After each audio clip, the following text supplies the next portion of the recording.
Hi everyone, it's Vicky here and today I'm designing for Weber Designs. So today I'll be making a Valentine's Day card using mixed media techniques. For my card I'm using watercolor paper and I'll be working on the smooth side, not the textured side of the watercolor paper. This stamp is a brand new release by Weber and it's not actually out yet. This is one of the prototype stamps. But I'll make sure to link the stamp down below this video once it becomes available. I'm using Versamark ink on my stamp, which I'm then going to stamp on my watercolor paper. Although I'm working on the smooth side of the watercolor paper, it's still a bit textured, so I need to make sure that I press my stamp and I have a good impression. Once I have my stamp there, which probably you won't be able to see anything at the moment, I'll be applying my white embossing powder. This is fine embossing powder and it will stick where the Versamark impression is. You can probably see where it sticks at the moment. And once I'm happy with the application of the embossing powder, I can use my heat gun and set the powder.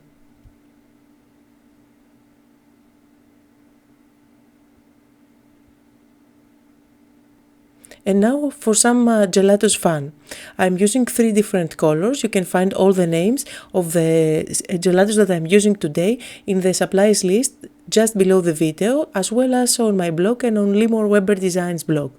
So I'm applying water on my watercolor paper and I'm making sure that it's nice and wet. And now with my brush I'm just dabbing color here and there.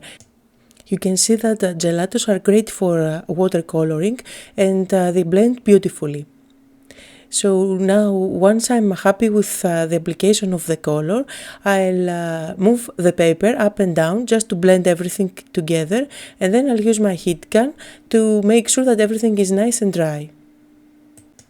And although you can't see at the moment what I've stamped previously, trust me, it's there. The white embossing powder resists watercolor, so once it's dry, I can wipe everything off with my baby wipe or a dry towel, and here is the result. You can go heavy with gelatos and get a more vibrant color, of course, but for my card today, I wanted a soft and pale look. And now I'll be using 2 of the gelatos that I've used for my background. I'll spray just a bit of water and with my fan brush I'll create some splashes. This will add just a bit of vibrant color on my card and add some interest. Make sure to check out the photos at the end of the video for the real color of this card, since I have too much lighting on my desk at the moment and you can't really see the real color. And now I'm going to create a smaller panel out of this watercolor paper. I could have used my paper trimmer or my scissors to cut it down, but I decided to use one of my dies since it's quicker. And what's great about this die is that it adds a nice stitching all around the edges. And now that my panel is ready, I'm going to create a shaker card. To create the window for my shaker card, I'm going to cut out the heart. So I've used my craft knife to create a slit, and now with my scissors I'm going to cut out the inside of the heart. And as I'm doing that, just to remind you that you can find a full list of supplies just below the video in the details area, as well as on my blog and on the Weber Designs blog. And finally, I have a heart-shaped window for my shaker card. Now, one thing I have to do is to cover up the back of that heart shape with some transparency. So I'm cutting out just a small piece of transparency and I'm going to stick it at the back using some tape adhesive. You can use any adhesive at this point since this is not going to show. I'm just working on the back and now my hole is covered up.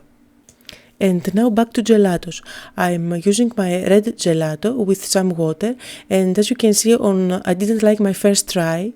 I'm trying to cover up a small piece of paper with red, but I went too pale at the first try, so I'm going again with with less water so the color is vibrant.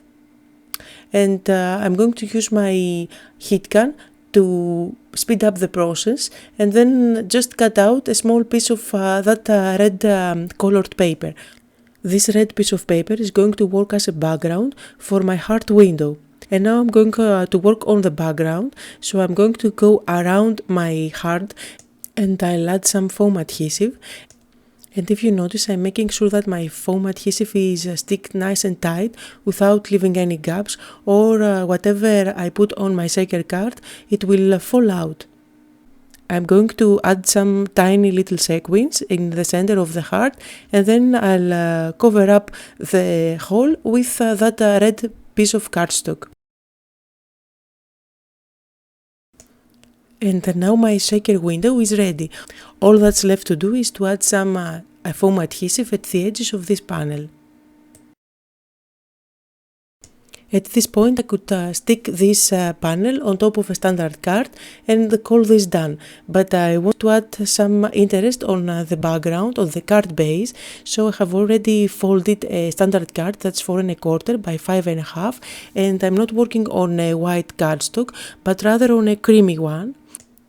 As you can see, I'm coloring whipped sparkle with gelatos, and the color that I have used is one of the colors that I've used previously to color my butterfly. So now that I have my paste ready, I can go all over the stencil and add some interest on the card base. The design of the stencil is not really going to show, so at this point you can use any stencil that you have, but it's only going to add a little detail here and there. And now I'm ready to peel off the back of my foam adhesive and just stick it at the center of my card base.